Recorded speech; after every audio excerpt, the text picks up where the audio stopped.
નમસ્કાર, પંચાયત સમાચાર 24 માં આપનું સ્વાગત છે। જાલોદના ડોક્ટર બાબા સાહેબ આંબેડકર ચોક ખાતે 135મી જન્મ જયંતિ નિમિત્તે ભવ્ય પુષ્પાંજલિ કાર્યક્રમ યોજાયો।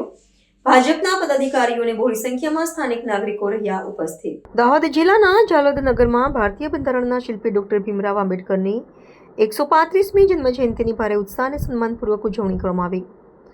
આ નિમિત્તે જાલોદના ગામડી નાકા સ્થિત ડોક્ટર બાબા સાહેબ આંબેડકર ચોક ખાતે તેમની પ્રતિમાને પુષ્પાંજલિ અને માલ્યાર્પણનો એક ભવ્ય કાર્યક્રમ યોજવામાં આવ્યો હતો, જેમાં સ્થાનિક અગ્રણીઓએ શ્રદ્ધાંજલિ અર્પણ કરી હતી।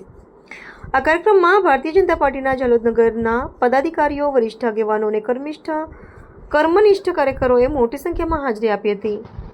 મહિલાઓ અને યુવાનો સહિત મોટી સંખ્યામાં ઉપસ્થિત નાગરિકોએ ડોક્ટર આંબેડકરના સામાજિક ન્યાય અને સમાનતાના સિદ્ધાંતોને યાદ કરી તેમના યોગદાનને બિરદાવ્યું હતું। ડોક્ટર બાબા સાહેબ આંબેડકરની જન્મજયંતિ પ્રસંગે આયોજિત આ કાર્યક્રમ માત્ર ઔપચારિકતા પૂરતો સીમિત ન રહેતા સમાજમાં સમરસતા અને બંધારણીય મૂલ્યોના જતન માટેનો એક સાર્થક પ્રયાસ બની રહ્યો। ઉપસ્થિત જનમેદનીએ બાબા સાહેબના આદર્શોને પોતાના જીવનમાં ઉતારવાનો સંકલ્પ પણ વ્યક્ત કર્યો હતો। અને સમાજને સંઘર્ષ કરવાનું બંધારણના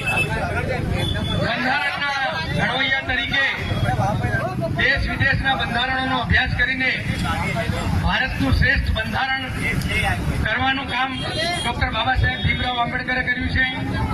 સાથે સાથે આજે જે ચૂંટણીઓ થાય છે એમાં રોસ્ટરની પ્રથા છે, અનામતની પ્રથા છે, શિક્ષિત લોકોને અધિકાર આપવાની વાત છે। આ તમામ વાતો ગરીબોને ન્યાય આપવાની વાત છે। આ તમામ વાતો ડોક્ટર બાબા સાહેબ ભીમરાવ આંબેડકરે બંધારણમાં કરી છે। આજે જે 5 કિલો મફત અનાજ ગરીબોને મળે છે એ પણ ડોક્ટર બાબા સાહેબ ભીમરાવ આંબેડકરની દેન છે। એમ હું એટલે કહેવા માંગુ છું કે આપણા ભારતના બંધારણના આધારે આ દેશનું તંત્ર ચાલે છે અને એ આધારે આપણને 5 લાખનો મા કાર્ડનો લાભ ગરીબ લોકોને મળે છે, મકાન સહાયનો લાભ મળે છે, ખેડૂતોને